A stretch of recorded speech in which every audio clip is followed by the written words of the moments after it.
contar en el transcurso de esta tarde. Pero viene bien, digamos, ¿no? Esta idea de que la calle está al límite y sobre la cornisa.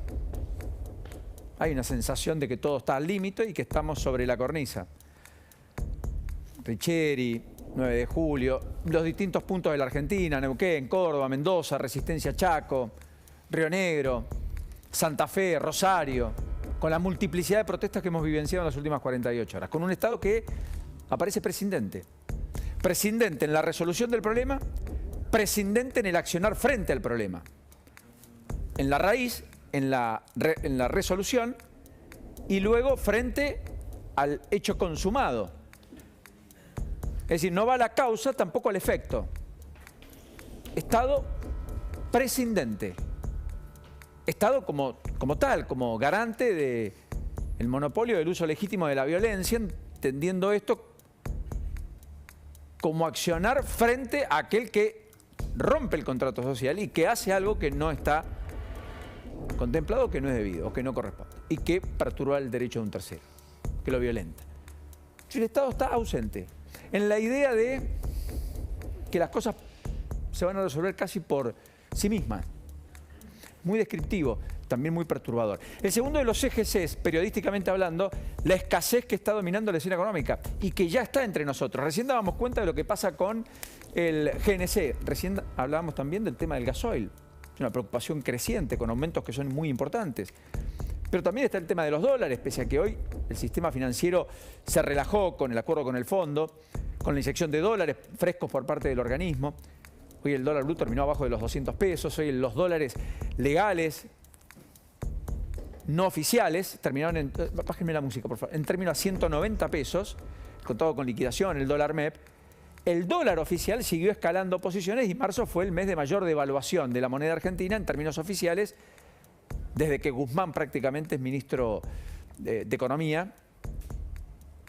Y efectivamente alcanzó los 117, 118 pesos. Todo el mundo lo ve a 150 más temprano que tarde. Lo que está viendo es que el paralelo no tiene mucho para crecer, en principio en el corto plazo. En el medio una liquidación adicional de exportaciones, fruto del precio internacional de las commodities muy alto, que habrá que ver si se conserva, porque de hecho ayer hubo una tendencia a la baja. En un ratito Javi Lanelli les va a actualizar todos los datos de cómo está la soja, cómo está el trigo, cómo está el maíz. Y en el medio el petróleo, que es todo lo errático que ustedes ya conocen. Llegó a 140 al barril, estaba en los 80, hoy anda por los 100. En el medio, en el día a día, se hacen cuenta y se repiensa la economía. Pero la escasez económica hace que los dólares que no sobran, que además el acuerdo con el fondo establece que hay que acumular, que hay que tener 5.000 millones de dólares más de acá a fin de año, hay que administrarlos aún con un prisma mayor en todas y cada una de las operaciones al que se tenía hasta ayer nomás. Y en ese sentido hay dos datos que son, o que encendieron alarmas en la Casa Rosada. De las últimas 10 jornadas financieras, en 8 el Banco Central vendió dólares. Tuvo que asistir al mercado.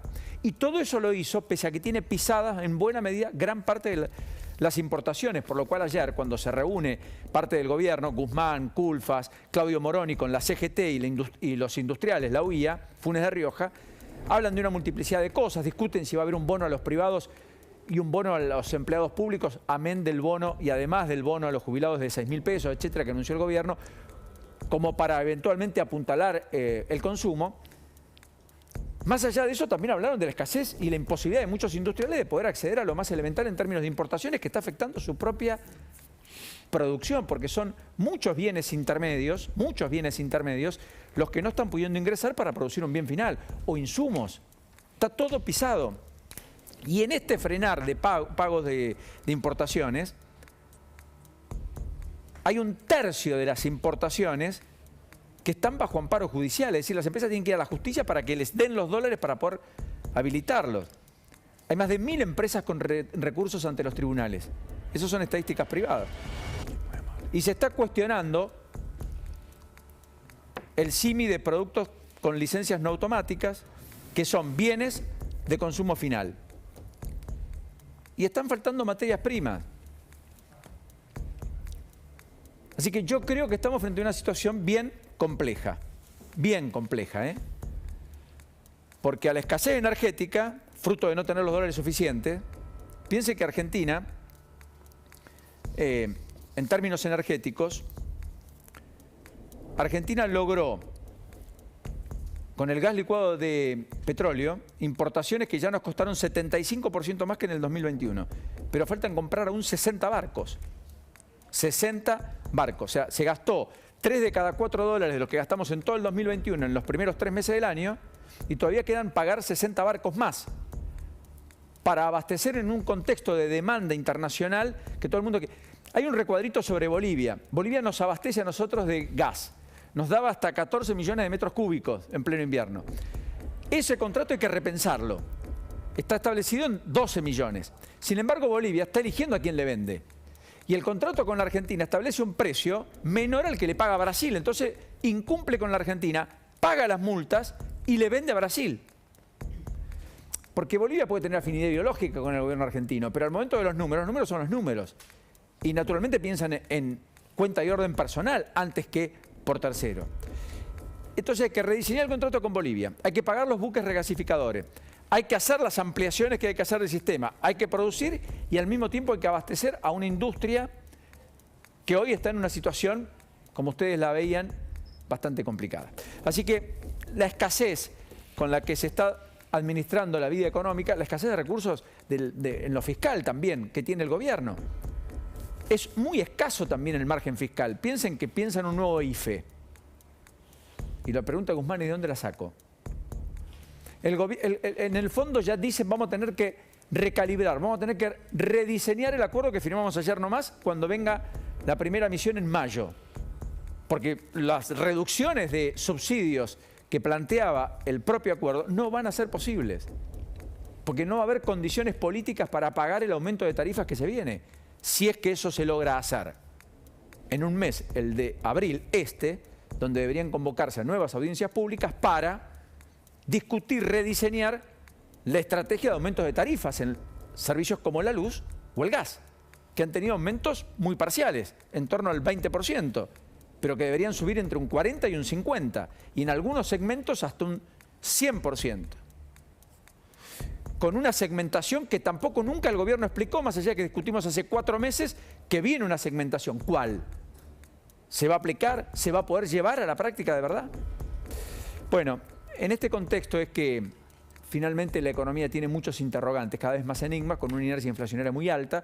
Dicen que marzo terminó con una inflación de alimentos y bebidas cercano al 6%. El dato de inflación que se va a conocer el 13 de abril probablemente esté marcando una inflación arriba del 5, 5,5%. Va a ser un número muy alto, que deja un piso de remanente también muy alto para este mes, donde vuelve a aumentar las prepagas, donde aumenta el internet, donde aumentan los teléfonos, donde aumentan los servicios, donde aumenta mucho de la clase media, también mucho de los salarios que van intentando compensar, aunque solo parcialmente, porque de hecho solo el sector privado formal logró en la estadística de enero ganarle a la inflación en enero. El conjunto de los asalariados perdieron, y en particular el sector público, cuyo salario frente a una inflación del 3,7 aumentó el 2,9. Ni que hablar de el que está en la informalidad, ese está muy por detrás todavía. Y eso está explicando la merma del consumo, la caída en la venta de autos 0 kilómetros, la merma en finalmente el consumo minorista, que daba cuenta Damián Dipache, etc. Y el tercer eje y último, un poco más breve, tiene que ver con esto de la oposición que está en ebullición, porque en todo este contexto donde uno habla de las internas del gobierno, que arrecian, es impresionante. Mañana va a haber una foto entre Alberto Fernández haciendo el acto de homenaje a los caídos de Malvinas en el museo, allí en el predio de la ex ESMA, 12:30 al mediodía. Van a estar todos los ministros, va a estar todo el gobierno, van a estar los representantes de las cámaras, del Congreso, de senadores, diputados, pero no va a estar Cristina Fernández de Kirchner. Sí va a estar Sergio Massa, etc. Hoy, a las 4 de la tarde, va a estar Sergio Massa con Cristina Fernández de Kirchner en el Senado, en un acto reivindicatorio a los excombatientes que trabajan en el Congreso. O sea, fíjense cómo Cristina termina con Massa y Alberto termina también con Massa, entre ellos sin foto común, porque además dicen que Cristina desistió de participar en todos los actos oficiales del Poder Ejecutivo. Como que aquello de la Constitución, de que el poder es unívoco, el cargo del Poder Ejecutivo, que el presidente, etcétera, fuera tan lineal. La vicepresidenta casi al margen.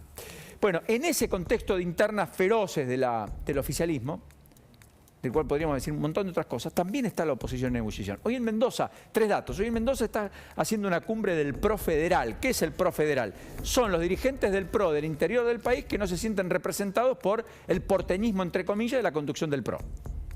Que tienen los líderes de la Ciudad de Buenos Aires las máximas expresiones. Macri, Rodríguez Larreta, Patricia Bullrich.